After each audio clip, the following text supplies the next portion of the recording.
have a spoken word performance by Harvard College graduate Reem Ali. Let's make some noise.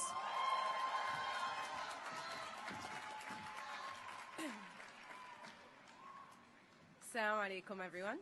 May peace be upon you. I want to start off by congratulating the class of 2023 on making it here and on graduating. I am so incredibly proud of you all, and you should be too, not just for being here, but also for being here and being Black. I also want to take a moment to thank all the people who have gotten me here along the way. First and foremost, my parents, who have sacrificed so much. Sorry.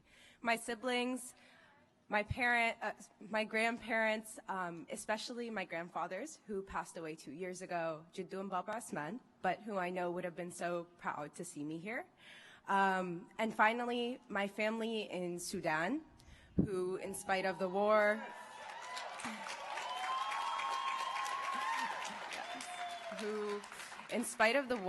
and everything happening, continued to cheer me on day after day.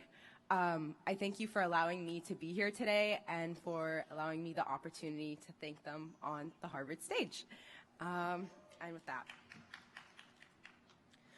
I have thought a million times over of how to begin this, of what to start with, of the possibilities and realities witnessed in 4 years.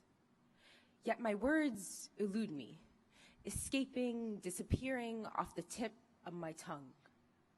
So why do my words elude me today? Why do they escape now of all times? Why can I not articulate what I could 4 years ago when I chanted about the dreams of democracy, when I fought for the right for Sudan to exist in academic spaces? Why?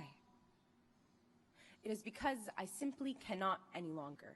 I cannot pretend, I cannot ignore, I cannot speak of joy at this very second when all I see and hear and smell is suffering, when my country and my people burn to the ground. When every dream is the gunshots and the soldiers, when every phone call is the bombs and the static. When the soil that raised me, proud in its Black lineage, is now stained red, tainted metallic with blood. When I cry and plead and beg for us to be seen, when the humanitarian response for 46 million people has been exclusively led by our QR codes and Venmos and the volunteers on the ground for weeks. I'm not sure how to wax poetic when my family suffers, when our cities are now rubble, when the world watches silent as we burn to the ground. As our corpses rot in the streets, undeserving of the dignity and shroud of graves. I don't know what to say because I'm tired. I am so very tired of having to prove myself, my existence and my humanity, of having to put on display my every traumatic memory for the world to care. I'm tired of being too Muslim for Black people to care, and of being too Black for Muslims and Muslims and Arabs to care. Must I craft stories and romanticize our reality, share to you that we are the birthplace of humanity, that our very name, Sudan, translates to the land of the Blacks, that our warriors centuries ago led the strongest of dynasties, that our Nile runs endless, our soils fertile, the Red Sea unparalleled in its beauty? Must I tell you the stories of the pyramids and the legends of the temples? Should I show you the deserts of gold and the heavenly forests and farms? Sensationalize the lions and the camels and the sand dunes? Is it not enough that we are human, that we bleed the same blood? Why are we not enough? Why have we never been enough? I stand before you today, leaving Harvard after 4 years.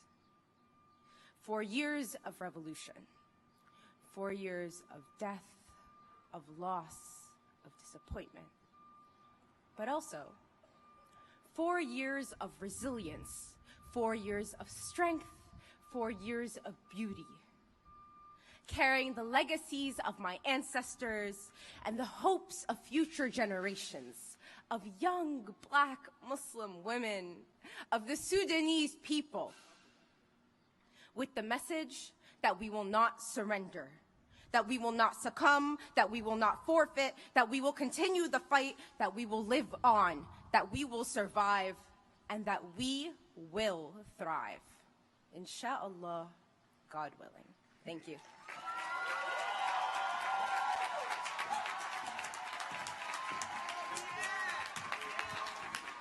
All right. Stand my queen. Come here. Get your ovation. Yes, yes, yes. Let's snap it up, guys, because she snapped it up for us.